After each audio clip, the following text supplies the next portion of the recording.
é tanta e que você repete para o cliente sempre a mesma coisa, né? Olha, gente, eu já fiz o que eu tinha para fazer no processo, agora eu tenho que aguardar a decisão judicial, isso não depende mais de mim, isso vai de acordo com o andamento do cartório, vai de acordo com os movimentos, né, a quantidade de processo que o juiz tem em mãos. Então a gente pede que o cara tenha paciência e muitas das vezes ele acha que a gente sabe, é isso aí. E aí fica complicado, né? E neste sentido pode ocorrer tanto o aborrecimento de um lado quanto o aborrecimento do outro, porque fica complicado depois que o cliente perde a confiança em você, né? Você continuar atuando no processo. E, obviamente, você também é dotado de um orgulho, né? Profissional, do qual você realmente sabe que atua com dignidade, e você ficar ouvindo besteira, às vezes, não compensa o dinheiro que é pago. Fora isso, existem vários outros motivos que podem fazer o advogado renunciar, né? Como, por exemplo, falta de empatia, falta de segurança naquilo que o cliente coloca para ele percebe que muitas das vezes o cliente fala uma coisa e a coisa é outra, e por aí vai. Vocês vão ver que tem N motivos para ocorrer tanto a renúncia quanto a destituição. Vamos ver aqui. Lucas Fonseca, o advogado subestabelecido pode assinar. Ah, os atos praticados por ele? Sim, tem que assinar, né? Ele vai ser responsável por aquele ato que ali está. Tanto o subestabelecente quanto ao ato de subestabelecer, quanto aquele que foi subestabelecido, né? Existe uma responsabilidade recíproca, né? Um porque subestabeleceu e o outro porque aceitou o serviço, e se ele aceitou o serviço, ele deve praticá-lo da melhor forma possível. A petição de juntada, Lucas, em relação ao que? Ao subestabelecimento, toda vez que você for subestabelecer, você tem que pedir que junte ao processo tal subestabelecimento. Sempre que você for juntar alguma coisa ao processo, você tem que fazer uma petiçãozinha, 3 linhazinhas, que é a petição de juntada realmente. Vem a presença de Vossa Excelência, requerer a juntada de instrumento procuratório, anexo, e desde já pede deferimento, assina, data e junta. Entendeu? Não precisa dar muitas explicações, não. É simplesmente informar que realmente está sendo juntado. Professor? Edinho, tudo bem? Oi, Edinho. Sobre essa questão do subestabelecimento. Peraí, que eu não estou conseguindo. Subestabelecimento, isso. Vamos lá. Se caso aconteça algum problema no processo, de repente o advogado que foi perde um prazo e o cliente vê que o erro foi do advogado que ele subestabeleceu. O advogado que eu contratei, eu sou o cliente, o advogado que eu contratei inicialmente, eu posso cobrar alguma coisa dele? Edinho, em verdade, tudo que você tiver que cobrar, você cobrará do advogado que você contratou. Porque quando você gera uma procuração para uma pessoa, você está gerando inconfiança, no caso do advogado, aos serviços dele. Se ele promoveu um subestabelecimento para um advogado pouco competente ou pouco comprometido, né? E que, por exemplo, como você falou, ele deixou de praticar o ato, vamos supor, de chegar no horário de uma audiência, né? O advogado que você contratou, na verdade, ele é responsável por tudo, porque o contrato foi feito com ele. Cabe ao advogado que você contratou, por uma forma de ação regressiva, fazer a cobrança, né, dos atos praticados por aquele sujeito que ele também confiou. Mas, em verdade, a responsabilidade do ato, se a gente parar para analisar, é de ambos. Mas não cabe ao cliente responder pelo erro. quem vai ter que pagar, se for o caso, uma perdas e danos, é o escritório que foi contratado. Entendeu? É complicado isso, né? Por isso que eu falo sempre, você realmente, para trabalhar com uma outra pessoa, você tem que ter extrema confiança, né? Porque você trabalhar é uma coisa. Agora, a pessoa a qual você vai entregar um processo, né, é complicado. Mas se comprovar, por exemplo, se conseguir comprovar que o fato dele ter chegado atrasado na audiência foi porque teve um acidente na Avenida Brasil e o acidente travou toda a pista e tiveram vários feridos, e inclusive teve que pousar helicóptero. E eu tô pegando esse exemplo porque eu já passei por isso, entendeu? Eu dei essa sorte, entendeu? De eu estar indo para uma audiência no centro da cidade e a Avenida Brasil tá limpinha e tudo transcorreu da melhor forma. Eu ia chegar, inclusive, lá com folga de horário. E aí, lamentavelmente, alguém se envolveu num acidente e o troço foi tão feio que vieram não só os bombeiros, mas como helicóptero para resgatar as pessoas feridas. Neste contexto, como se tornou uma situação midiática, né? Eu tive como comprovar que eu não dei causa àquele atraso. E aí a gente pode pedir, inclusive, né, que retorne o direito de praticar a audiência, né, que remarque uma vez que você não deu causa àquilo lá, entendeu? E agora, comprovado isso, beleza. Agora, não comprovado ou demonstrada a sua negligência, a sua imprudência, né? Sei lá. Aí danou-se o mundo. Aí você responderá pelos danos que você ocasionou. Não é legal, não. Entendeu? Porque geralmente as pessoas não dão mole, né? A gente tem que ter em mente que hoje em dia ninguém é mais desinformado, ninguém é mais bobo, né?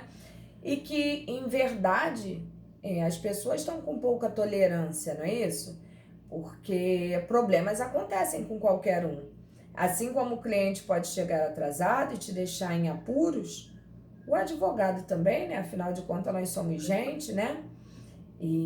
Mas o certo é que isso não aconteça.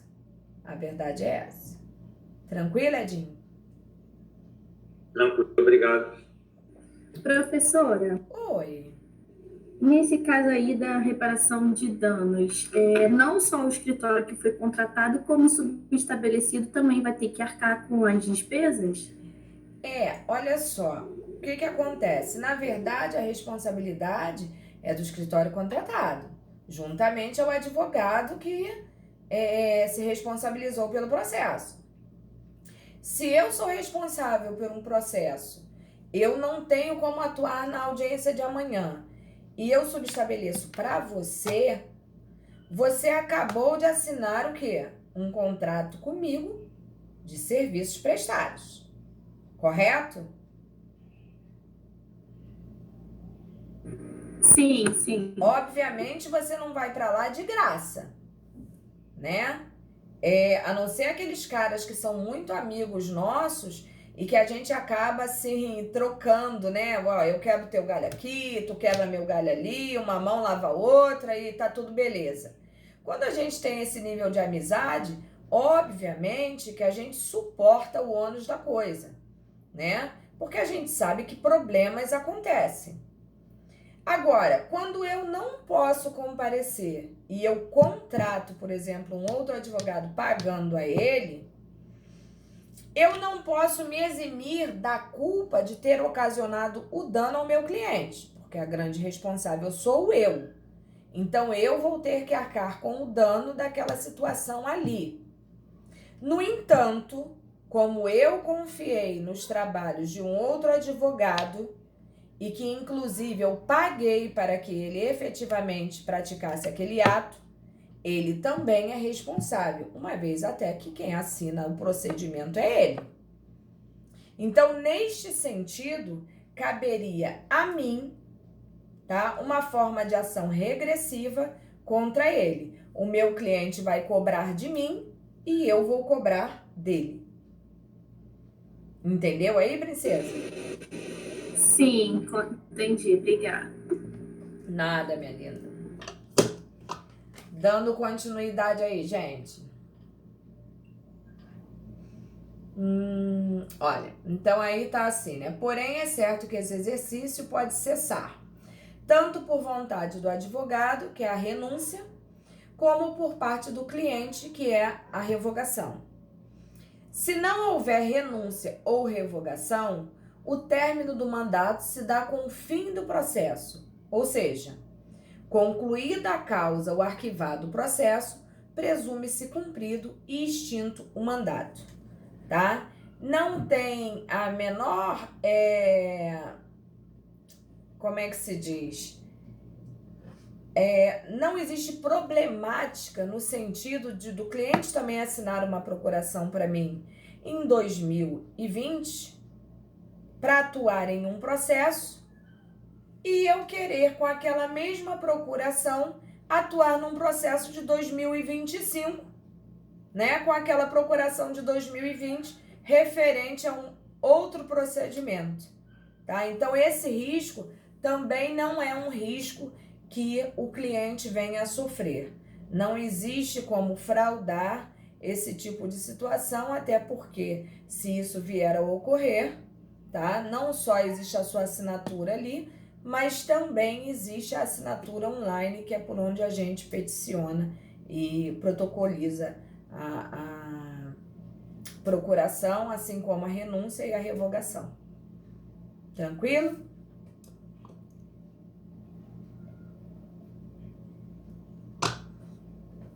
Vamos lá. As formas de extinção do mandato estão definidas na lei nos termos do 682 do Código Civil. Artigo 682. Cessa o mandato quando? Pela revogação ou pela renúncia, pela morte ou interdição de uma das partes, pela mudança de estado que inabilite o mandante a conferir os poderes ou o mandatário para os exercer. Por exemplo, eu sofro um acidente, fico impossibilitada de atuar, né, por uma deficiência qualquer que tenha surgido na minha vida. Neste sentido, claro está que eu não podendo atuar, vai cessar aquele mandato ali, uma vez que não existe a menor possibilidade de socorrer. Pelo término do prazo ou pela conclusão do negócio. Então, vocês já viram que as coisas são simples, né? Tão simples que elas já estão esclarecidas no próprio artigo. Portanto, não existe o menor problema, não existe o menor perigo de atuação equivocada. OBS aí, ó. A renúncia pelo advogado deve ser feita sem menção ao motivo que o determinou. Isso é entendido como uma falta de decoro, tá? Uma falta de ética, o advogado mencionar a motivação que levou o mesmo a renunciar a tal procedimento. É muito comum, principalmente nos processos criminais, tá? Eu sei que a gente está na área civil, né?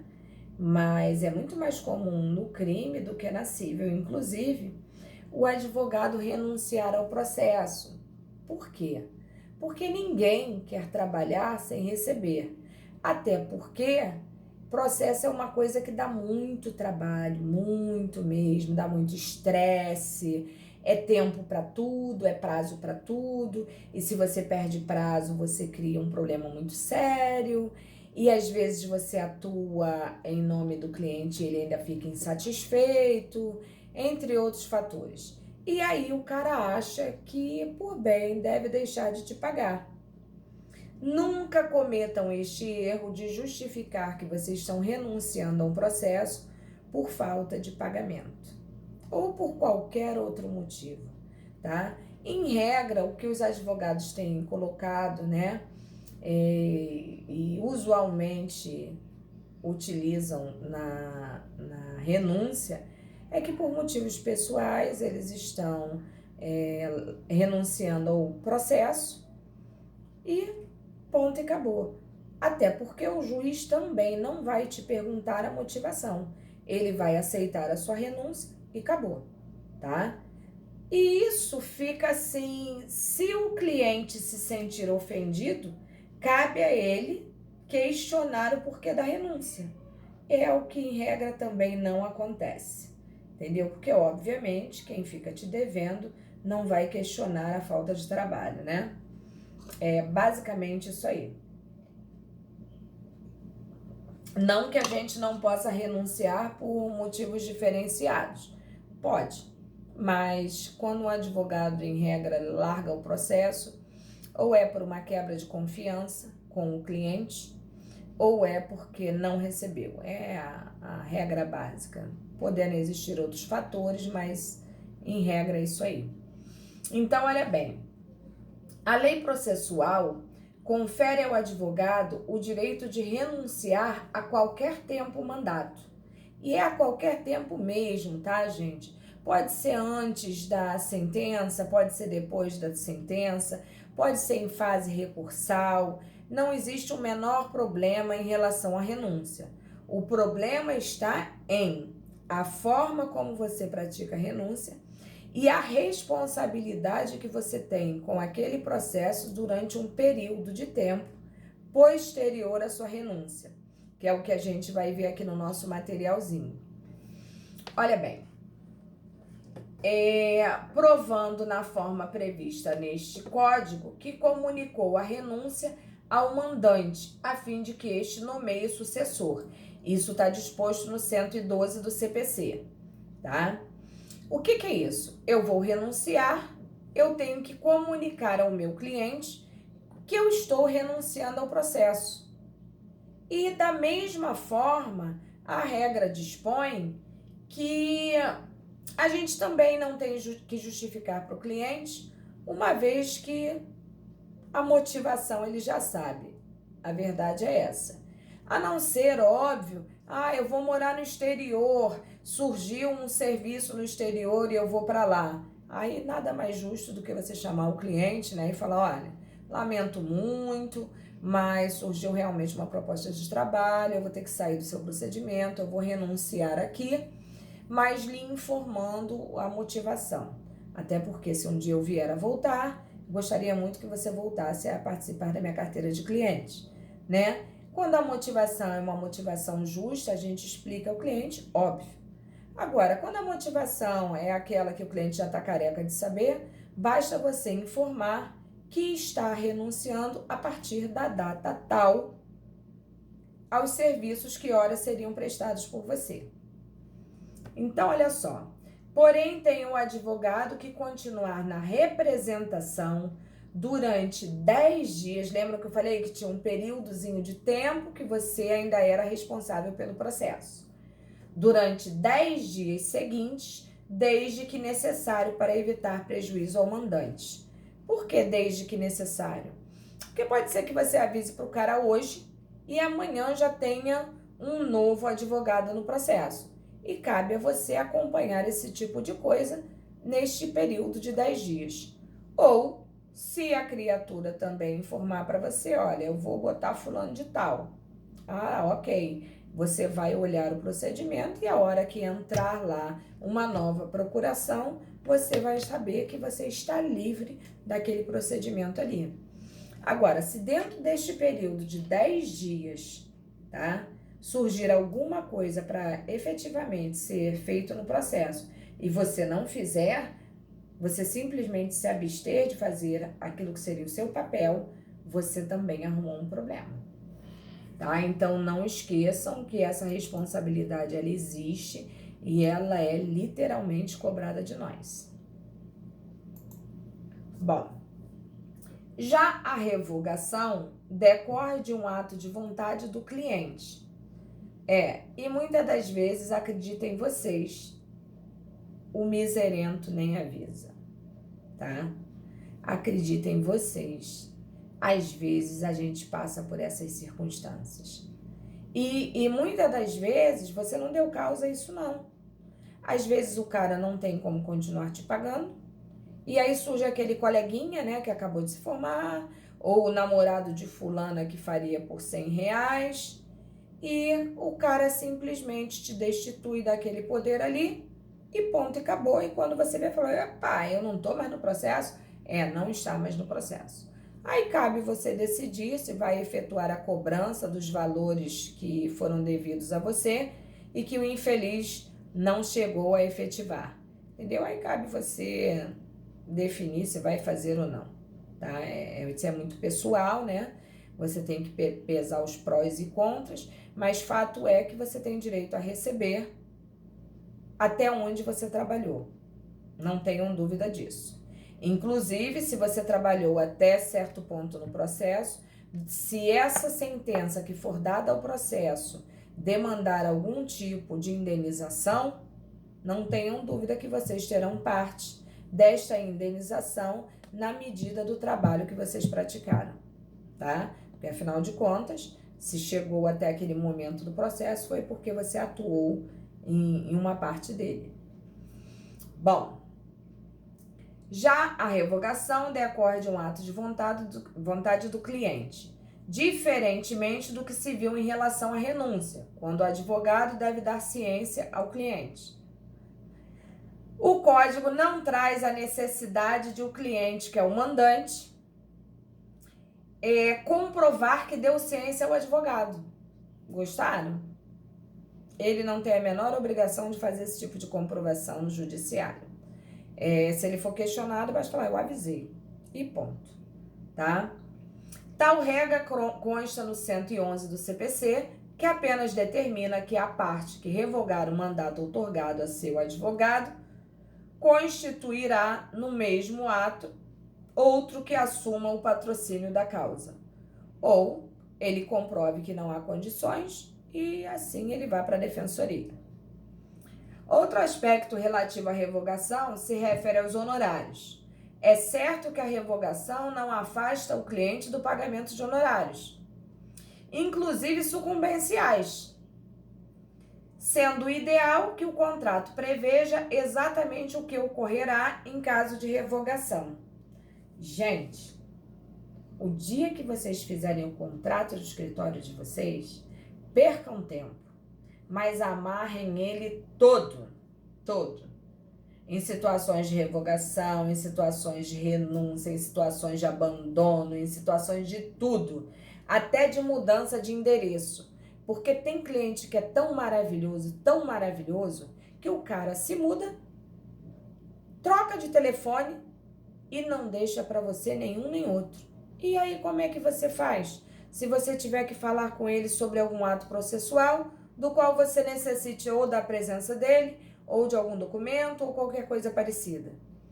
E aí você não tem como dar andamento ao processo, ele vai arquivado por falta de interesse processual, ou, na pior das hipóteses, se você for réu, né, você é um réu revel, e aí depois quem paga por isso?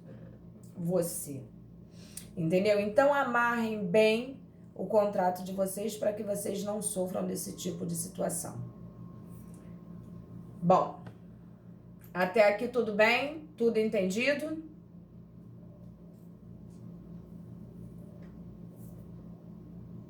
Ou todo mundo dormindo aí?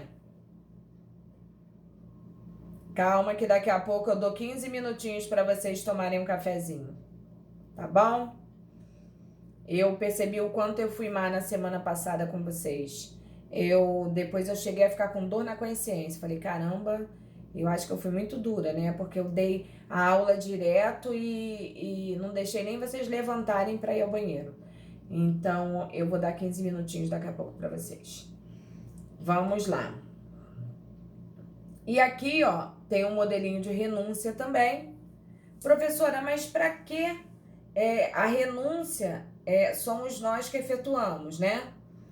Então, vamos lá. Porque eu não sei se eu coloquei para vocês aqui. Não coloquei. Mas se vocês quiserem, depois eu posso fazer um modelinho também da revogação. Por que que eu...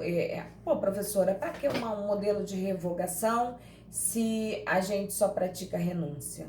Simples. Às vezes chega no seu escritório uma pessoa que está insatisfeita com o advogado que possui e ele quer praticar a destituição, né? Ah, mas professora, a senhora não disse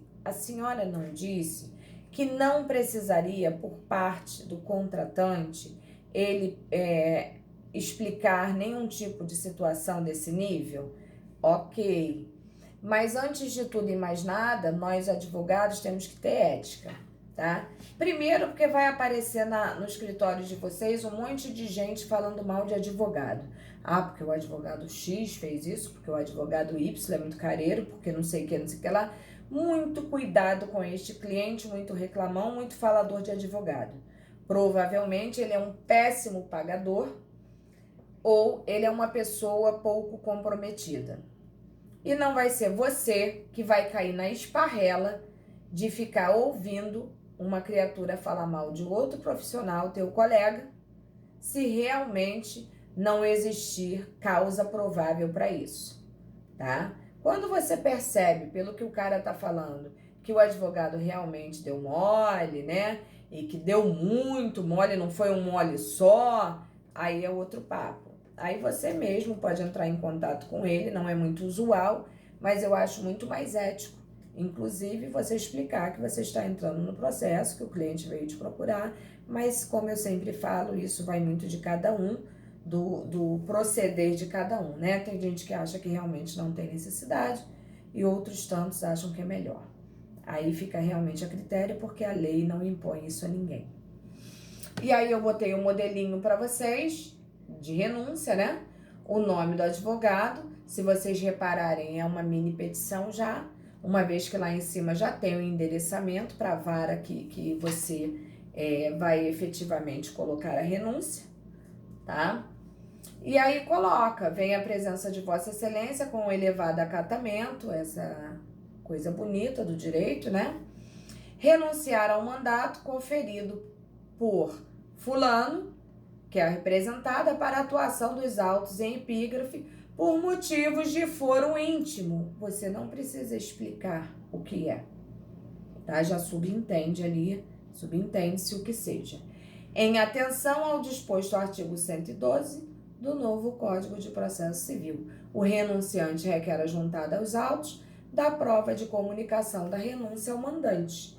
Em regra, ou você faz isso pessoalmente com o seu cliente, né, informando a ele que você não mais quer atuar no procedimento, ou você pode também fazer por forma de AR, que é o aviso de recebimento, né? E quando esse aviso de recebimento chegar, você vai, juntamente àquela renúncia ali, você vai dispor, né, da cópia do AR, bem como daquilo que você escreveu na cartinha, você juntará ao processo. Beleza? Tá dando para entender, gente? Alô? Olha, no meu reloginho aqui, são 19h40. Vocês querem uma paradinha até as 20? Tá bom para vocês assim? E aí a gente volta, se vocês quiserem, a gente dá continuidade à apostila, ou a gente dá entrada, a gente para a apostila aqui, deixa o restante para a próxima aula, e a gente entra naquela colinha, naquelas dicas que eu falei que ia dar para vocês para a nossa petição a nível OAB. Tudo bem? Aí fica a critério de vocês a escolha. Beleza? Então, fechado. Eu vou continuar logada aqui, mas voltaremos às 8. Ok? Não deixem de voltar não, hein, crianças? Beijo.